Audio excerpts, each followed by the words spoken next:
எல்லோருக்கும் வணக்கம். This is Raghu Gopal. நேற்றுக்கு யூனியன் பட்ஜெட் 2025-26க்கான பட்ஜெட் அனௌன்ஸ் பண்ணாங்க. ஆல்மோஸ்ட் உச்சத்துலேருந்து 10% வரைக்கும் இறங்கின நிஃப்டி இதுக்கு அடுத்து ரைஸ் ஆகுமா? ஸோ நெக்ஸ்ட்டு ரெசிஸ்டன்ஸ் என்ன? இந்த பட்ஜெட் இந்தியன் ஸ்டாக் மார்க்கெட்டுக்கு சாதகமா? எந்தெந்த செக்டார் பாசிட்டிவாக இருக்குது, குறிப்பாக எந்தெந்த ஸ்டாக்ஸுக்கு பாசிட்டிவாக இருக்குது, இது எல்லாமே ஒரு இன்ஃபர்மேஷன் அண்ட் எஜுகேஷனல் பர்பஸாக பார்க்கலாம். ஃபர்ஸ்ட் இண்டெக்ஸ் பார்த்துடலாம். நிஃப்டியை பொறுத்தளவுக்கு லாஸ்ட் ஒரு 1 இயரா இந்த ஒரு ட்ரெண்டை பேஸ் பண்ணி தான் மார்க்கெட் ரன் ஆகுது. லாஸ்ட் வீக் எக்ஸாக்டா இதனுடைய சப்போர்ட் 22,850 எடுத்து மார்க்கெட் எபோல க்ளோஸ் ஆயிருக்கு. ஸோ இந்த எபோல க்ளோஸ் ஆனாலே சப்போர்ட் எடுத்திருக்குன்னு அர்த்தம். நெக்ஸ்ட் ரெசிஸ்டன்ஸ் 24,000 24,800 இருக்கும். ஸோ இந்த மாதிரி சப்போர்ட் எடுத்து இது ஒரு positive sign. So Indian stock மார்க்கெட்டை பொறுத்தளவுக்கு ஒரு பாசிட்டிவ் ஸ்கெனாரியோவில் இருக்குன்னு எடுத்துக்கலாம். Next resistance 24,000 and 24,800. இந்த பட்ஜெட்டை பொறுத்தளவுக்கு first and most important thing up to 12 lakh வரைக்கும் இன்கம் டேக்ஸ் எக்ஸம்ஷன் பண்ணியிருக்காங்க. இன்கேஸ் நீங்கள் பிஸ்னஸ் ஓனர் அப்படின்னா 12 lakhs வரைக்கும் இன்கம் டேக்ஸ் எக்ஸம்ஷன் பண்ணியிருக்காங்க. இன்கேஸ் நீங்கள் சேலரி பீப்புள் அப்படின்னா அப் டு 12.75 lakhs வரைக்கும் இன்கம் டேக்ஸ் எக்ஸம்ஷன் பண்ணியிருக்காங்க. பிஃபோரா 12 lakhs salary people 10% income tax பே பண்ணணும். லைக் 1,20,000 வரைக்கும் அவங்க பே பண்ணணும். இப்போ அந்த 1,20,000 டேக்ஸ் பே பண்ண வேண்டாம் அப்படின்னா, ஸோ அந்த அமௌண்ட்டை மக்கள் வேற ஏதாவது ஸ்பெண்ட் பண்ணுவாங்க. ஒரு பைக்கோ இல்லை காரோ இல்லை வேற ஏதாவது ஹவுஸ் ஹோல்டிங் ப்ராடக்ட்டோ வாங்குவாங்க. ஸோ மக்களுடைய பர்ச்சேசிங் பவர் இன்க்ரீஸ் ஆகும்.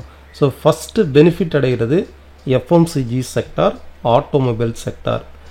இது எஃப்எம்சிஜி இண்டெக்ஸ் உடைய சார்ட்டு. லாஸ்ட் இயர்ல இருந்து மார்க்கெட் இந்த மாதிரியான ஒரு சைட்வேஸ் மார்க்கெட்ல தான் டிராவல் ஆகுது. ஒவ்வொரு முறையும் இந்த ப்ரீவியஸ் ரெசிஸ்டன்ஸோட மார்க்கெட் இன்க்ரீஸ் ஆகுது பாருங்க. இந்த ப்ரீவியஸ் ரெசிஸ்டன்ஸோட இன்க்ரீஸ் ஆகுதா, அதே மாதிரி இந்த இடத்துல சப்போர்ட் ஒவ்வொரு முறையும் இந்த ட்ரெண்டை சப்போர்ட் பண்ணி மார்க்கெட் ரைஸ் ஆகுதா. ஸோ இந்த முறையும் சப்போர்ட் எடுத்திருக்கு. அப்சைடில் ரைஸ் ஆகிறதுக்கான பாசிபிலிட்டிஸ் அதிகம். ஸோ இதில் முக்கியமாக ஹிந்துஸ்தான் யூனிலிவர் கிட்டத்தட்ட 2020 இருந்து வித்தின் இந்த ஜோனுக்குள்ளே தான் ஒவ்வொரு முறையும் அப்ஸ் அண்ட் டவுன்ஸ் ஆல்மோஸ்ட் இதுக்குள்ள நடக்கும். மார்க்கெட் ரைஸ் ஆகுது, again fall. So every thing within இந்த சேனலுக்குள்ள நடந்துட்டு இருக்கா. ஆல்மோஸ்ட் 90% மேல இந்த ட்ரேடு வித்தின் இந்த ஜோனுக்குள்ள தான். அதாவது அப்சைட்ல 3,000, பாடம்ல 2,250 இருந்து 2,280 இப்போ சப்போர்ட் எடுத்திருக்கு. வித்தின் அப்சைட்ல நெக்ஸ்ட் ரெசிஸ்டன்ஸ் 3,000 வரைக்கும் அப்சைட்ல இருக்கலாம். ஓகே, இது ஒன்று. செகண்ட் எஃப்எம்சிஜியில் ஐடிசியை பொறுத்தளவுக்குமே இந்த ஒரு சைட்வேஸ் மார்க்கெட்ல கரெக்டான சப்போர்ட் தான் மார்க்கெட் ட்ரேட் ஆகுது.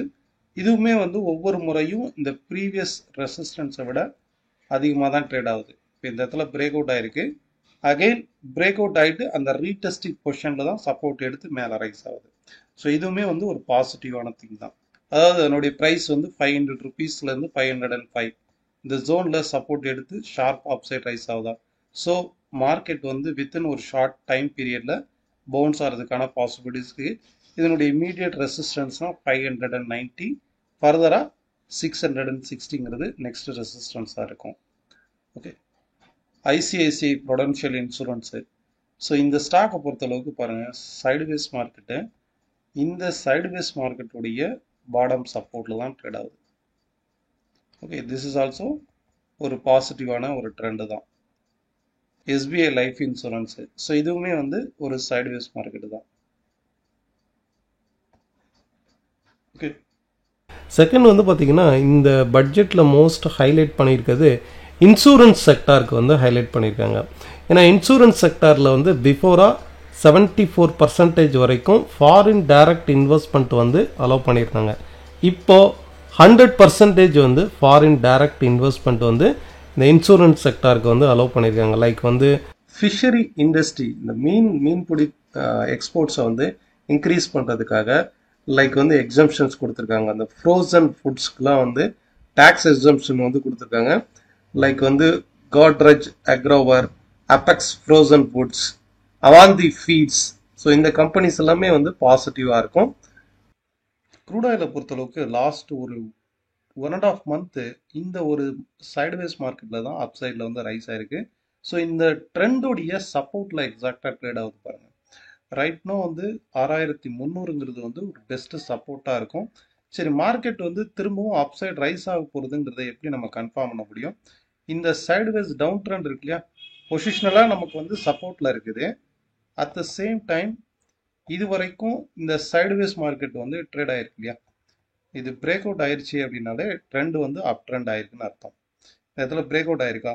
ஸோ ஃபர்தராக நாளைக்கு வந்து க்ரூட் ஆயிலை பொறுத்தளவுக்கு கேப் அப் ஓப்பன் ஆனாலோ 6300க்கு மேலே 340க்கு மேலே ட்ரேட் ஆச்சுனாலே ஒரு ஸ்ட்ராங்கான அப்சைடு. க்ரூட் ஆயிலை பொறுத்தளவுக்கு 6340க்கு மேலே ட்ரேட் ஆகும்போது ஒரு ஸ்ட்ராங்கான அப்சைடு 6400 6430 வரைக்கும் அப்சைடில் வந்து ரைஸ் ஆகிறதுக்கான பாசிபிலிட்டிஸ் இருக்கு.